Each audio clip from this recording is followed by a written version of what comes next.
ഗലാത്യയ അധ്യായം 4. ചോദ്യം 1. ഗലാത്യയ 4-ാം അധ്യായത്തിൽ എത്ര വാക്യങ്ങൾ? ഉത്തരം 31. ചോദ്യം 2. പിന്തുടർച്ച അവകാശി വസ്തുവിൻ്റെ ഉടമയാണെന്നിരിക്കലും ബാലനായിരിക്കുന്നിടത്തോളം കാലം ആരിൽ നിന്ന് വിഭിന്നനല്ല. ഉത്തരം അടിമയിൽ നിന്നും. ചോദ്യം 2. ആര് നിശ്ചയിച്ച കാലാവധി വരെ അവൻ രക്ഷകർത്താക്കളുടെയും കാര്യസ്ഥന്മാരുടെയും സംരക്ഷണത്തിലായിരിക്കും? ഉത്തരം പിതാവ്. ചോദ്യം 3. നമ്മൾ ശിശുക്കളായിരുന്നപ്പോൾ ആർക്ക് അടിമപ്പെട്ടിരുന്നു? ഉത്തരം പ്രകൃതിയുടെ ശക്തികൾക്ക്. ചോദ്യം 4. ദൈവം തൻ്റെ പുത്രനെ അയച്ചതെപ്പോൾ? ഉത്തരം കാലസമ്പൂർണത വന്നപ്പോൾ. ചോദ്യം 5. അവൻ സ്ത്രീയിൽ നിന്നും ജാതനായി എന്തിന് അധീനനായി ജനിച്ചു? ഉത്തരം നിയമത്തിന്. ചോദ്യം 6. നമ്മെ പുത്രന്മാരായി ദത്തെടുക്കേണ്ടതിന് അവൻ ആരെയാണ് വിമുക്തരാക്കിയത്? ഉത്തരം നിയമത്തിന് അധീനരായി കഴിഞ്ഞവരെ. ചോദ്യം 7. ദൈവം നമ്മുടെ ഹൃദയത്തിലേക്ക് അയച്ചിരിക്കുന്നത് ആരെ? ഉത്തരം തൻ്റെ പുത്രൻ്റെ ആത്മാവിനെ. ചോദ്യം 8. ദൈവം തൻ്റെ പുത്രൻ്റെ ആത്മാവിനെ നമ്മുടെ ഹൃദയത്തിലേക്ക് അയച്ചിരിക്കുന്നത് എന്തുകൊണ്ട്?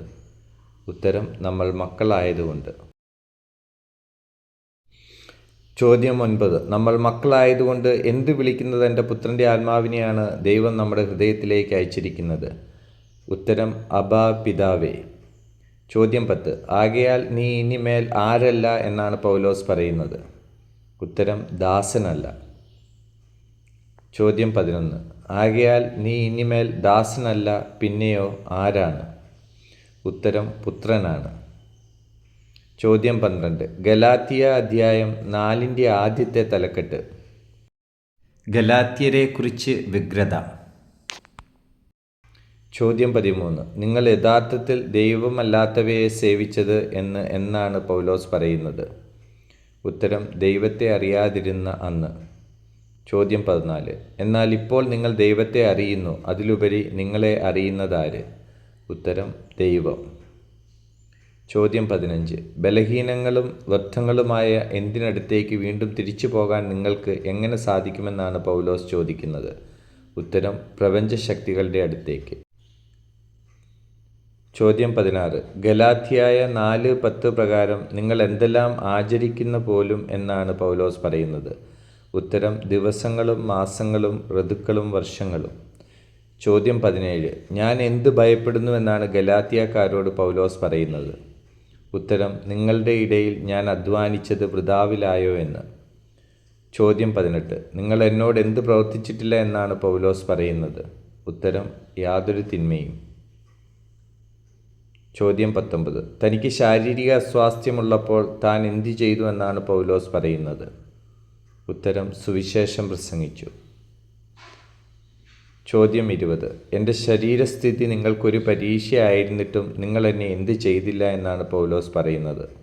ഉത്തരം നിന്ദിക്കുകയോ വെറുക്കുകയോ ചെയ്തില്ല. ചോദ്യം 21. നിങ്ങൾ അവരിൽ താൽപ്പര്യം കാണിക്കേണ്ടതിന് നിങ്ങളെ എന്ത് ചെയ്യുകയാണ് അവരുടെ ലക്ഷ്യം? ഉത്തരം ഒറ്റപ്പെടുത്തുക. ചോദ്യം 22. ഗലാത്യയ 4:19 സംബോധന എന്ത്? ഉത്തരം എൻ്റെ കുഞ്ഞുമക്കളെ. ചോദ്യം 23. എൻ്റെ കുഞ്ഞുമക്കളെ, ക്രിസ്തു നിങ്ങളിൽ രൂപപ്പെടുന്നതുവരെ വീണ്ടും ഞാൻ നിങ്ങൾക്ക് വേണ്ടി എന്തനുഭവിക്കുമെന്നാണ് പൗലോസ് പറയുന്നത്? ഉത്തരം ഈറ്റുനോവ്. ചോദ്യം 24. അബ്രഹാത്തിന് എത്ര പുത്രന്മാരുണ്ടായിരുന്നുവെന്നാണ് എഴുതപ്പെട്ടിരിക്കുന്നത്? ഉത്തരം 2 പുത്രന്മാർ. ചോദ്യം 25. അബ്രഹാത്തിന് 2 പുത്രന്മാർ ഉണ്ടായിരുന്നു, ഒരുവൻ ദാസിയിൽ നിന്നും ഇതരൻ ആരിൽ നിന്നും? ഉത്തരം സ്വതന്ത്രയിൽ നിന്ന്. ചോദ്യം 26. ദാസിയുടെ പുത്രൻ ജനിച്ചതെങ്ങനെ? ഉത്തരം ശാരീരിക രീതിയിൽ. ചോദ്യം 27. സ്വതന്ത്രയുടെ പുത്രൻ ജനിച്ചതെങ്ങനെ? ഉത്തരം വാഗ്ദാനപ്രകാരം. ചോദ്യം 28. ആലങ്കാരികമായി പറഞ്ഞാൽ ഈ സ്ത്രീകൾ ആരെന്നാണ് പൗലോസ് പറയുന്നത്? ഉത്തരം 2 ഉടമ്പടികൾ. ചോദ്യം 29. ഈ 2 സ്ത്രീകളിൽ ഒരുവൾ എവിടെ നിന്നുള്ളവൾ? ഉത്തരം സീനായി മലയിൽ നിന്ന്. ചോദ്യം 30. സീനായി മലയിൽ നിന്നുള്ളവൾ മക്കളെ ജനിപ്പിക്കുന്നത് എന്തിന്? ഉത്തരം ദാസ്യവൃത്തിക്കായി. ചോദ്യം 31. 4:25 ഹാഗറിന് നൽകുന്ന വിശേഷണം എന്ത്? അറേബ്യയിലെ സീനായി മല. ചോദ്യം 32. അറേബ്യയിലെ സീനായി മലയായ ഹാഗറിന് എന്തിൻ്റെ പ്രതീകമാണ്? ഇന്നത്തെ ജെറുസലേമിൻ്റെ. ചോദ്യം 33. ഗലാത്യയായ 4:26 പ്രകാരം നമ്മുടെ അമ്മയാര്? ഉത്തരം സ്വർഗീയ ജെറൂസലേം. ചോദ്യം 34. അല്ലയോ പ്രസവിക്കാത്ത വന്ധ്യേ, നീ ആഹ്ലാദിക്കുക, പ്രസവവേദന അനുഭവിക്കാത്ത നീ ആനന്ദിച്ചാർപ്പ് വിളിക്കുക എന്ന് പറയാൻ കാരണമെന്ത്? ഭർതൃമതിക്കുള്ളതിനേക്കാൾ കൂടുതൽ മക്കൾ പരിത്യക്തയ്ക്കാണുള്ളത്.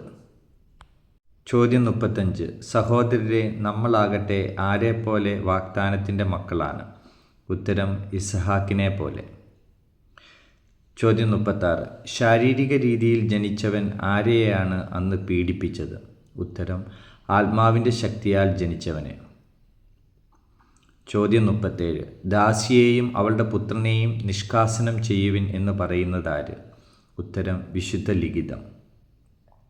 ചോദ്യം 38.